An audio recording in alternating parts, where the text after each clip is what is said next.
Bonjour à toutes et à tous et bienvenue sur Grand Lille TV pour une nouvelle édition du Rendez-vous de l'Écho. Aujourd'hui, Olivier Tomasini est en notre compagnie. Bonjour. Bonjour. Vous êtes le président de la Fédération française du bâtiment, mais ça on en parlera dans un instant. Vous êtes également directeur général du groupe Tomasini, spécialisé donc dans le BTP en règle générale. Alors, est-ce que vous pouvez déjà présenter votre entreprise, le groupe Tomasini? C'est quoi votre métier? Alors, le groupe Tomasini, c'est un groupe d'entreprises de bâtiments et de promotion immobilière dont je représente la troisième génération à la tête, puisqu'il a été fondé par mon grand-père. Donc ce sont des entreprises de gros œuvres, d'entreprises générales, de couverture, de menuiserie, et puis une entité de promotion immobilière, c'est-à-dire essentiellement dédiée à réaliser des logements collectifs et des bureaux.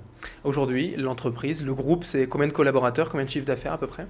Alors c'est un peu plus de 300 salariés et un chiffre d'affaires aux environs de 50 millions d'euros. Un groupe régional ou vous travaillez également en France? Alors nous sommes quasiment exclusivement nordo-nordistes, ce qui est assez surprenant par rapport aux grands groupes de la région. Notre siège est à Aulnoy-Aymeries, c'est-à-dire dans le sud du département, et nous sommes aussi fortement implantés dans la région lilloise, à Lille, Villeneuve-d'Ascq et à Bailleul. Alors pour un groupe de bâtiments de la région, quelles sont peut-être les dernières grandes réalisations du groupe? Où est-ce qu'on aurait pu voir vos réalisations? Alors côté construction, notre réalisation emblématique, c'est le musée d'art moderne de Villeneuve-d'Ascq et aussi le collège de Oisem dans l'Isle, qui a été le premier collège haute qualité environnementale dans la région. Et côté promotion immobilière, nous développons des activités actuellement à Saint-André, notamment dans le quartier Sainte-Hélène, et aussi à Marc-en-Barœul. Alors depuis quand en fait le groupe Tomasini finalement s'est diversifié avec la construction, la menuiserie, la promotion? C'est depuis quand et pourquoi s'être diversifié comme ça?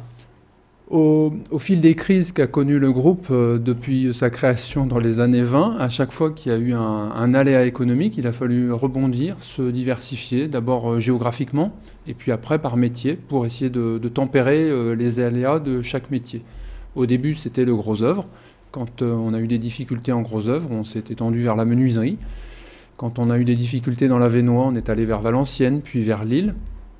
Après, nous avons racheté une société de promotion immobilière pour trouver un métier d'un cycle différent du gros œuvre et de l'entreprise générale. Et puis plus récemment, nous sommes allés vers la couverture pour un petit peu nous développer dans le clos couvert du bâtiment et maîtriser un peu mieux l'ensemble de la filière. Quelles sont les parts aujourd'hui de chaque activité? La construction reste la principale? Alors c'est difficile de comparer l'activité bâtiment et l'activité promotion immobilière, mais en activité bâtiment, le plus gros, c'est quand même le gros œuvre et l'entreprise générale. Puis après, on a des activités plus de niche que sont la menuiserie et la couverture. Donc on va dire qu'en gros, on a 35-40 millions d'euros de gros œuvres entreprise générale, 3 millions d'euros de menuiserie, 3 millions d'euros de couverture. La promotion immobilière ne se compte pas en millions d'euros, elle se compte en nombre de logements ou d'équivalents mètres carrés de bureaux livrés. Et là, on est aux environs de 100 logements livrés par an. Quel est l'avenir pour le groupe Tomasini? D'autres constructions de logements, d'autres diversifications? L'avenir dans l'immédiat, c'est stabiliser notre structure. Nous traversons une période un petit peu compliquée au niveau du bâtiment.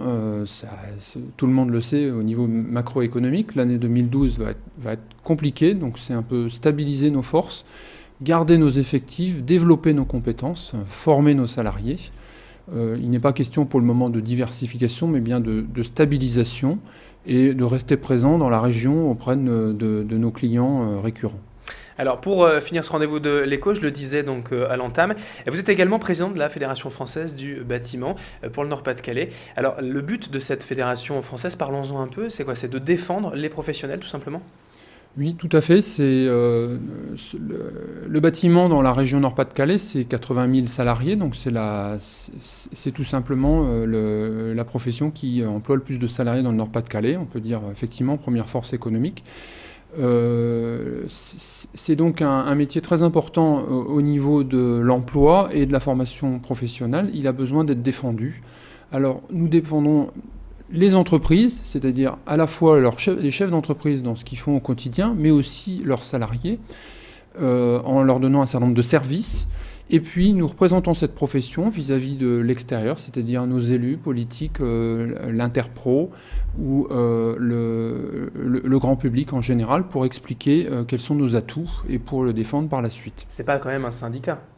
Si, c'est un syndicat, mais j'ai tendance à dire que c'est à la fois un syndicat patronal et un syndicat salarial, parce que nous défendons les emplois de nos salariés face aux mesures récentes du gouvernement d'économie. Nous cherchons à expliquer à nos interlocuteurs l'importance que ce secteur a en termes d'emploi, qui est non délocalisable, qui est franco-français, et qui permet aussi à un certain type de salariés de pouvoir démarrer du bas de l'échelle et de connaître une vraie évolution professionnelle sans forcément avoir fait de grandes études, mais qui permet aussi à ceux qui ont fait de grandes études de l'intégrer au plus haut niveau. Vous faites de l'accompagnement aussi, des conseils par exemple aux jeunes dirigeants d'entreprise ou des choses comme ça? Alors ce sont des conseils juridiques sociaux, juridiques marché public, de l'accompagnement quand il y a des aléas dans leur quotidien, des moments où on leur permet de lever la tête du guidon, parce qu'être chef d'entreprise, il y a des moments c'est pas facile, on est tout seul derrière son bureau ou face à ses clients, on a besoin de se regrouper et de discuter avec des confrères dans un contexte qui ne soit pas de concurrence. Donc on est là pour les aider à bien vivre leur métier de chef d'entreprise et à bien soutenir leurs salariés pour assurer la pérennité de leurs entreprises. Très bien, merci Olivier Tomasini d'avoir été avec nous. Je rappelle donc que vous êtes directeur général du groupe Tomasini, spécialisé donc dans le bâtiment, la construction, et également président de la Fédération française du bâtiment. Merci d'avoir été avec nous pour ce rendez-vous de l'écho. Merci. Et merci à vous de nous avoir suivis. Dans un instant, l'info continue sur Grand Lille TV avec à suivre la météo et l'infotrafic.